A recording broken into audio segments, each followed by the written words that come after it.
ప్రకాష్ గారు Revanth Reddy chit chat చేస్తూ నేను చంద్రబాబు నాయుడుతో సమావేశానికైనా సిద్ధం అని చెప్పారు. ప్లస్ కేబినెట్ మీటింగ్ కూడా 23 చర్చిస్తామని చెప్పారు. అంటే ఇప్పుడు రేవంత్ రెడ్డి ఒక్కడు పోయేదానికంటే ఇంజనీర్స్, ఇప్పుడు రిటైర్డ్ ఇంజనీర్స్ శ్యాంప్రసాద్ రెడ్డి లాంటి వాళ్ళు, తర్వాత ఆయనకి ఇష్టం ఉంటే కొంత అఖిలపక్షం నుంచి కూడా ఒకరిద్దరిని తీసుకొని పోతే ఈ ప్రాంత ప్రయోజనాల గురించి మాట్లాడతారు. ఒక్కడే ఉండదు కదా, ఇరిగేషన్ డిపార్ట్మెంట్ అఫీషియల్స్ ఉంటారు. అఫీషియల్స్ పరిస్థితి బాగాలేదండి. నేనేమంటున్నా అంటే నీళ్ల గురించి ఎక్స్పర్ట్స్ ఉన్నారు. ఎవరు శ్యాంప్రసాద్ రెడ్డి గారు ప్రెసిడెంట్ ఉన్నాడు రిటైర్డ్ ఇంజనీర్స్ కి. ఒకసారి కనీసం ముందు ఆయనతో కూర్చోమనండి, ఏం అడగాలనో చెప్తారు కదా.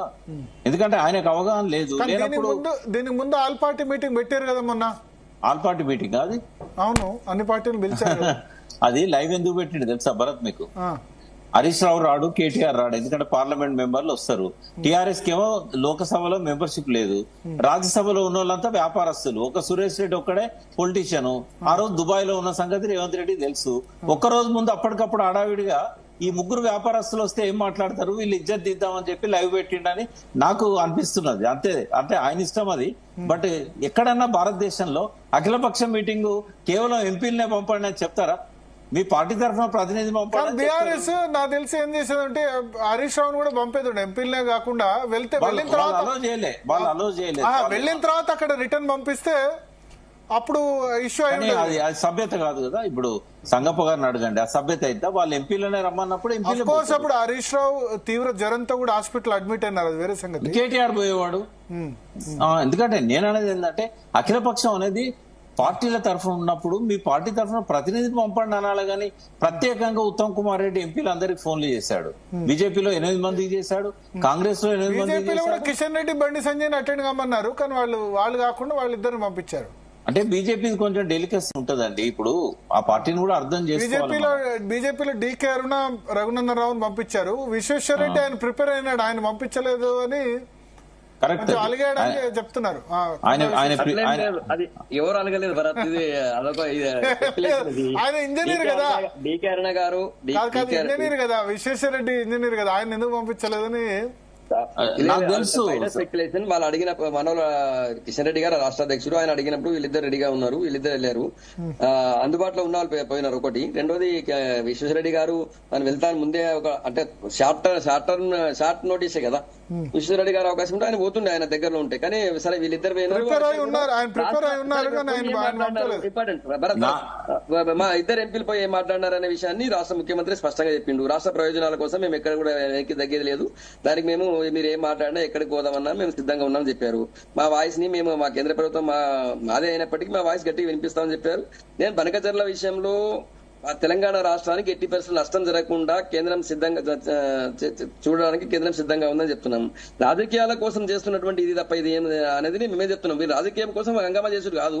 మీరు ఎవరికి రేవంత్ రెడ్డికి జనశక్తి శాఖ నుంచి ఒక రిపోర్ట్ అడిగారు స్పష్టంగా. వాళ్ళు ఎట్లయితే ప్రీ ఫిజిబిలిటీ రిపోర్ట్ PFR ఇచ్చారో అట్లా తెలంగాణకి ఏం నష్టం జరుగుతుందో ఒకసారి సంబంధించిన పూర్తి డీటెయిల్స్ తో రండి అని చెప్పి అడిగారు. ఆ తర్వాతనే వీళ్ళు ఆల్ పార్టీ ఎంపీస్ మీటింగ్ ఏదో పెట్టారు. ఆల్ పార్టీ మీటింగ్ కాదు, ఇప్పుడు ప్రకాశ్ చెప్పినట్టు ఆల్ పార్టీ మీటింగ్ కాదు, ఆల్ పార్టీ ఎంపీస్ మీటింగ్ పెట్టారు. తర్వాత నిన్న పోగానే వెరీ నెక్స్ట్ డే మీటింగ్ అయిన వెరీ నెక్స్ట్ డే ఆయన సిఆర్ పాటిల్ గారు అపాయింట్మెంట్ కూడా ఇచ్చారు కదా. ఒకవేళ మీరు సెకండ్ ఒపీనియన్ ఉంటే నాకు వేరే ప్రోగ్రామ్స్ ఉన్నాయని చెప్పి ఇంకో వెయిట్ చేయించే అవకాశం ఉంటుంది. ఇమ్మీడియట్ గా ఈ రోజు మీటింగ్ అయింది, రేపే ఆయనకి అవకాశం ఇచ్చారు, మీటింగ్ అవకాశం ఇచ్చారు, కలిశారు, ఆయన చెప్పింది విన్నారు. మొదటిది. రెండోది, దానిపైన పూర్తి అధ్యయనం తర్వాతనే డిసిజన్ తీసుకుంటుంది. ఆ తర్వాతనే మా కేంద్ర ప్రభుత్వం కూడా 2 రాష్ట్రాలు చేస్తుంది. ఒకటి, మీరు ఇంత ముందు ఒక మాట అడిగారు, ఇద్దరిని కూర్చోబెట్టచ్చు కదా. 100% కూర్చోబెడతారు. ఇప్పుడు వీళ్ళిద్దరు ఇది ముఖ్యమంత్రులు రెడీ అయినారు కదా. ఇప్పుడు చంద్రబాబు నాయుడు ఇప్పుడు కొత్త గవర్నమెంట్ వచ్చిన తర్వాత జరగలేదు ఇంతవరకు చంద్రబాబు నాయుడు గారు నేను రెడీగా ఉన్నాను కేంద్రం మధ్యవర్తిగా కూర్చోవడానికి, కూర్చొని మాట్లాడుకుందాం అంటున్నారు. రేవంత్ రెడ్డి గారు కూడా ఇక్కడ మాట్లాడుకుందాం అనుకుంటున్నారు. వీళ్ళిద్దరు కూర్చొని మాట్లాడుకున్నప్పుడు ఖచ్చితంగా కేంద్ర ప్రభుత్వం మీడియేషన్ చేస్తుంది, ఎవరిది ఏంది అని తెలుస్తుంది. మొదటి. రెండోది, వీళ్ళిద్దరు చెప్తారు కదా అది మిగులు జలాలనే వాడుకుంటున్నా అని చంద్రబాబు నాయుడు చెప్తున్నారు. అది కేసీఆర్ గారే జగన్మోహన్ రెడ్డికి చెప్పారు. ఇంతకుముందు ప్రకాశ్ అన్న కూడా చెప్పారు కదా అది ఈయన ప్రాజెక్ట్ కాదు జగన్మోహన్ రెడ్డి ప్రాజెక్ట్ అని చెప్పి. అంటే జగన్మోహన్ రెడ్డికి అనుమతి ఇచ్చింది ఎవరు? ఇంటికి పిలిచి రొయ్యల పులుసు తినిపించి కేసీఆర్ గారు కదా. సంగప్ప గారు ఒక్క నిమిషం. ఇప్పుడు కేసీఆర్ చేసిన ప్రపోజల్ చెడ్డదా మంచిదా అదొక్కటి చెప్పండి మీరు. ఎందుకంటే రొయ్యల్ రూల్స్ ఇవన్నీ ఇప్పుడు ఇష్యూ కాదు, మీలాంటి వాళ్ళు మాట్లాడకూడదు, అది ఉందా అనిపించుకోదు, రాజకీయ నాయకులు మాట్లాడుకోనియండి. మీరు ఒక జర్నలిస్ట్ గౌరవప్రదమైన బ్యాక్గ్రౌండ్ నుంచి వచ్చారు కాబట్టి అటువంటి మాటలు వద్దు మనకు. నేనేమంటున్నా ఈ ప్రపోజల్ ఏదన్నా కానీ కేసీఆర్ గారు చేసిన ప్రపోజల్ అది మంచిదా చెడ్డదా? ఎందుకంటే బీఆర్ఎస్ పార్టీ ప్రధాన ప్రతిపక్ష పార్టీ, వాళ్ళ ప్రతిపాదన ఇప్పుడు కూడా పెడుతున్నారు. అది మంచిదా చెడ్డదా బీజేపీ తరఫున మీరు చెప్పండి. ఎందుకంటే రెండు మీరు వాటర్ ఎక్స్పర్ట్ గా ఇరిగేషన్ ఎక్స్పర్ట్ గా నేను కొడుతున్నా, కేసీఆర్ గారే వాళ్ళు మిగతా వాటర్ 3000 TMCలు పోతున్నాయి, ఎవరు కట్టుకుంటే ఏంది నష్టం ఏందని అన్నారు కదా. మరి ఇప్పుడు ఆయన ప్రపోజల్ ఆయన ప్రపోజల్ ఏపీ వాళ్ళు అదే చెప్తున్నారు, ఇప్పుడు ఏపీ వాళ్ళు కూడా అదే చెప్తున్నారు. మళ్ళీ గొడవ ఎందుకు, ఇంత హంగామా ఎందుకు? ఒక్క నిమిషం. ఇప్పుడు ఇది కేసీఆర్ ప్రపోజల్ కాదు, NWDA అని సెంట్రల్ గవర్నమెంట్ లో నేషనల్ వాటర్ డెవలప్మెంట్ ఏజెన్సీ వాళ్ళు 2000 సంవత్సరంలో ఒక కమిటీ వేసి ఈ గోదావరి వాటర్ ని తెలంగాణకు ఆంధ్రకు ఎట్లా ఉపయోగించుకుంటూ కావేరీ బేసిన్ తీసుకుపోవాలని చెప్పి 2000 సంవత్సరంలో ఇచ్చిన ప్రతిపాదనను ఎప్పుడైతే ఇక్కడ ప్రగతి భవన్ లో ఒక డిసైడ్ అయింది, 5 ఇంజనీర్లు అందరూ కలిసి ఏం చేశారంటే కమిటీ వేసి 5 రిపోర్ట్లు ఇచ్చారు. 5 ప్రతిపాదనలు ఏంటి, తెలంగాణకు ఆంధ్రాకు గోదావరి మిగులు జలాలు ఎట్లు ఉపయోగపడతాయి అనే దాని మీద ఇద్దరు కలిసి వేశారు, జగన్ కేసీఆర్ గారు, అందులో శ్యాంప్రసాద్ రెడ్డి గారు కూడా ఉన్నారు. అయితే ఇంజనీర్స్ అంతా ఏం చేశారు, 5 ప్రతిపాదనలు ఇచ్చారు. ఇచ్చిన తర్వాత చంద్రబాబు నాయుడు అక్కడ జగన్ ను క్రిటిసైజ్ చేసేసరికి ఆయన ఇక మళ్ళీ నేషనల్ వాటర్ డెవలప్మెంట్ ఏజెన్సీ ఇచ్చిన రిపోర్ట్ పట్టుకొని దాన్ని ఏం చేశాడు, వ్యాప్కోస్ వాళ్ళకి ఇచ్చాడు. ఇస్తే వాళ్ళు ఏమన్నారు, 60,000 కోట్లతోని తెలంగాణ భూభాగాన్ని టచ్ చేయకుండా ఈ బొల్లేపల్లి రిజర్వాయర్ ద్వారా నీళ్లను తీసుకుపోవచ్చు అని చెప్పి వాళ్ళు చెప్పారు. నేను ఒకటే అడుగుతున్నా, ఇప్పుడు 2 ప్రాంతాలకు ప్రయోజనకరమైన పని బీజేపీ ప్రభుత్వం చేసినట్టయితే పెద్దన్నలాగా, ఇప్పుడు ఇందులో 2 ప్రయోజనాలు ఉంటాయి. ఒకటి తెలంగాణకు లాభం అవుతుంది, నాగార్జున సాగర్ ఆయకట్టు ఆంధ్రకు తెలంగాణకు లాభం అవుతుంది. రెండవ పక్కన రాయలసీమకు లాభం అవుతుంది, శ్రీశైలం ద్వారా పోతే రాయలసీమకు లాభం అవుతుంది. మూడోది ఏంటంటే పోతిరెడ్డిపాడు మీద ఒత్తిడి తగ్గుతుంది. ఎందుకంటే గోదావరి నీళ్లు ఎప్పుడైతే శ్రీశైలంలోకి వస్తాయో పోతిరెడ్డిపాడు ద్వారా కృష్ణా జలాలను మరలించకపోవడం తగ్గుతుంది. మూడో ప్రతిపాదన ఏంటంటే కావేరీ దాకా కూడా తెలుగు గంగ మీకు బనకచెర్ల రెగ్యులేటర్ నుంచి తెలుగు గంగ ఛానల్ స్టార్ట్ అవుతుంది. అది కండలేరు సోమశిల ద్వారా పెద్ద రిజర్వాయర్లవి అక్కడ నుంచి తమిళనాడు పోతాయి.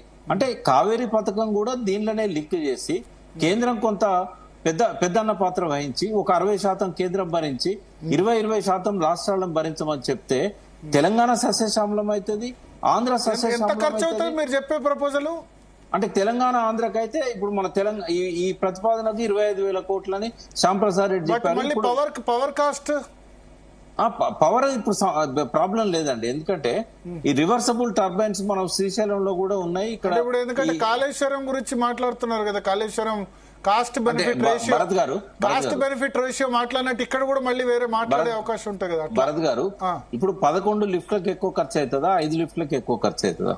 11 లిఫ్ట్లకే అవుతుంది. మరి ఇప్పుడు బొల్లేపల్లి రిజర్వాయర్ మీకు మొన్న రామానాయుడు గారు అక్కడ ఇచ్చిన ప్లాన్ మీ దగ్గర ఉండాలి, అందులో ఒక మ్యాప్ ఉంది.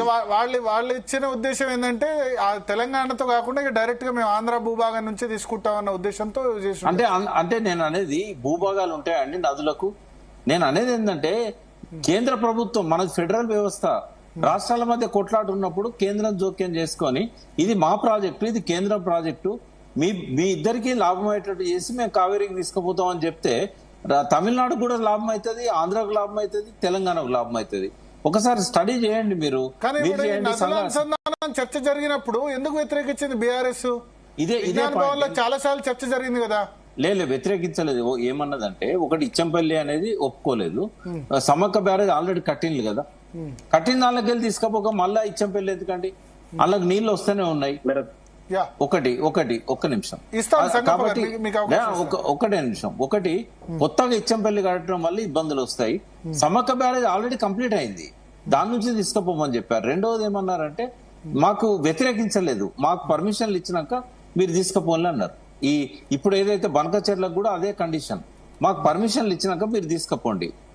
ఒకవేళ బీజేపీ కనుక ఇక్కడ ఉన్న ఎంపీలు కేంద్ర దృష్టి తీసుకుపోయినట్టయితే ఇప్పుడు నేను చెప్పిన ప్రతిపాదనను ఇంజనీర్లతో దాన్ని మంచిగా డ్రాఫ్ట్ చేయించి అసెస్మెంట్ కూడా చేయించి వ్యాప్కోస్ ద్వారానో లేకుంటే ఇంకో సంస్థ ద్వారానో సర్వే చేయించినట్టయితే, ఇప్పుడు అపెక్స్ కమిటీ 2016లో ఈ పాయింట్ ఉన్నది సంగప్ప గారు. ఏంటంటే మీకు కావాలంటే నేను లెటర్ పంపిస్తాను, ఒక ఏకపక్షంగా మీరు ఎక్స్పర్ట్ కమిటీ వేయకండి, తెలంగాణను కూడా అందులో కన్సిడర్ చేయండి.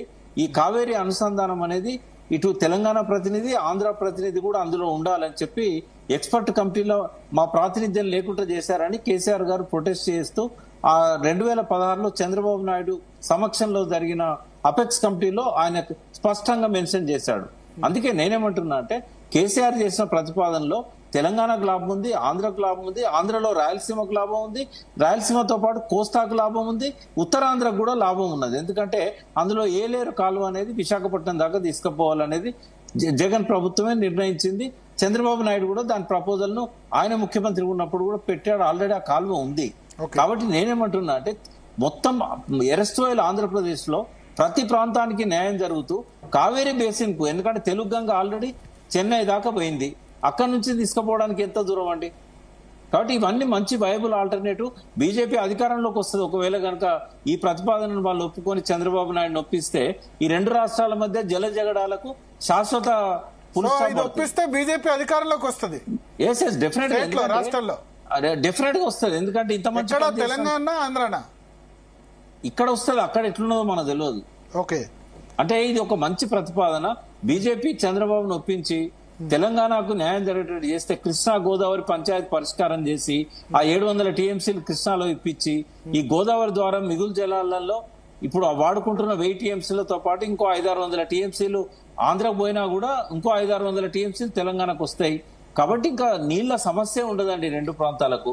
చంద్రబాబు కూడా మంచి ఎక్స్పీరియన్స్ ఉన్నది కాబట్టి ఎవరన్నా ఓపికగా ఆయన కూర్చోబెట్టి దీన్ని అర్థం చేయించి రెండు ప్రాంతాల ఇప్పుడు తెలంగాణ కూడా ఆయన రేపు రాజకీయం చేయబోతున్నాడు, ఇక్కడ పార్టీ పెడుతున్నాడు, పార్టీని మళ్ళీ స్ట్రెంథెన్ చేస్తున్నాడు, నేనే అధికారంలోకి వస్తా అని చెప్తున్నాడు. రానియండి, ఎవరు వద్దన్నారు. కాబట్టి నేనేమంటున్నా అంటే ప్రజలకు కావాల్సింది ఎవరు పరిపాలిస్తున్నారు అనేది ముఖ్యం కాదు, మా సమస్యలను పట్టించుకుంటున్నారా లేదా అనేది ముఖ్యం. సన్నప్ప గారు, ఒకటి